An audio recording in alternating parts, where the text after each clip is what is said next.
Hello everybody, here's Country Music News International and my name is Christian Lamitschka. Today we have two-time Grammy winner Dennis Scott.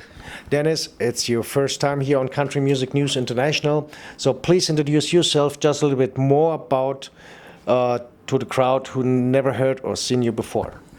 Well, first of all, I can't believe they've never heard or seen me before. Just kidding.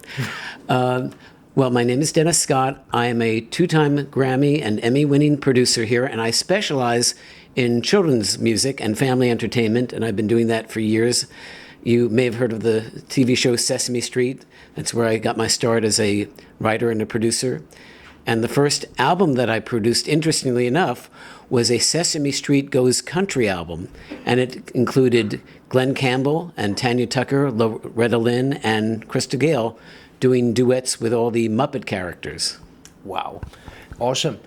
I heard you have a new project by Mr. Rogers. I do. Very excited about this. Mr. Rogers is a national treasure here in America. We refer to him as America's favorite neighbor.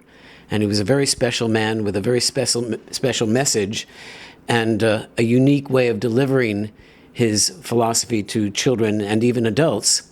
But what a lot of people don't know is that he was a great musician and a fabulous songwriter. And he wrote over 200 songs for his TV series called Mr. Rogers' Neighborhood. And he performed them all himself. But I discovered that not too many people had covered his music, and I thought his music really was unique. So I decided, let's find celebrity artists here in America to re-record his songs and put their own special stamp on it so that they took on a whole new life and were reimagined. By the way, folks, that you get an idea, I don't know if you see it in front of, we have the big CD cover, but I hold it for you to the camera too. On this CD are 13 songs on. Tell us a little bit about picking up the songs for the CD.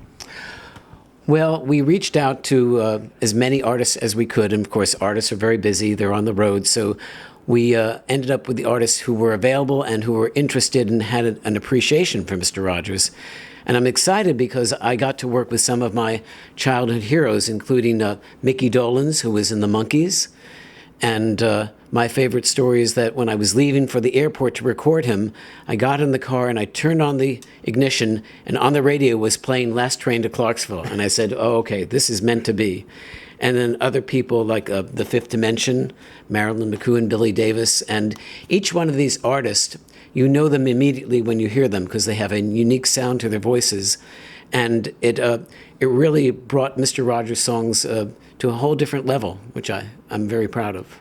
Cool.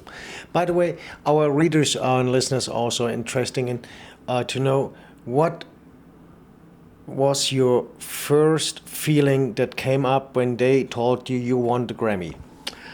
Oh, well, first of all, my parents went with me to the Grammys, and my mother screamed, and it was in this ear, and it's still ringing from that. It's a very surrealistic experience. It's because when you work so hard at something and you're building up that energy and that momentum, you sit there before they announce your name and you're saying, okay, you know you're not going to win, so just relax, be happy that you're here. But there's another part of you saying, I really do hope that they announce my name. And when they do, it's just like this rush of energy. And for a moment, your whole life passes in front of you. How supportive was to win the Grammy for your career? Well, it's interesting you ask that.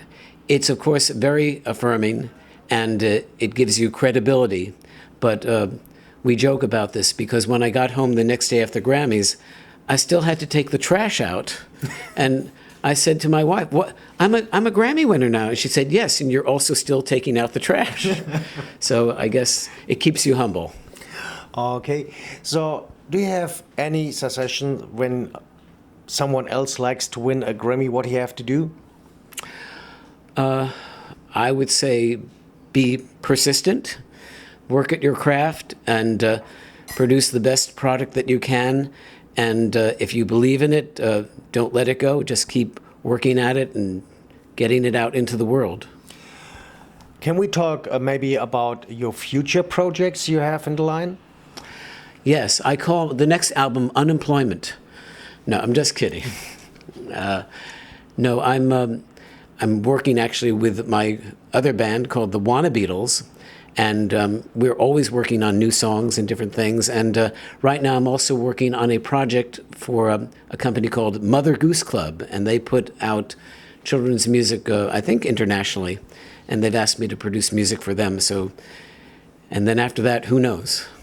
By the fact that you are so successful with what you do, is what is the best for the crowd to contact you when they want to hire you? Oh, well, I do have a website. It's www.dennisscott.net, N-E-T, and you can see samples of my work, get a feel for what I do, and if you think you have something that would be a good fit, then by all means, you can see my email there, and I try to respond to everybody. So, folks, you know what to do. Stay here on Country Music News International. We keep you posted. Thank you.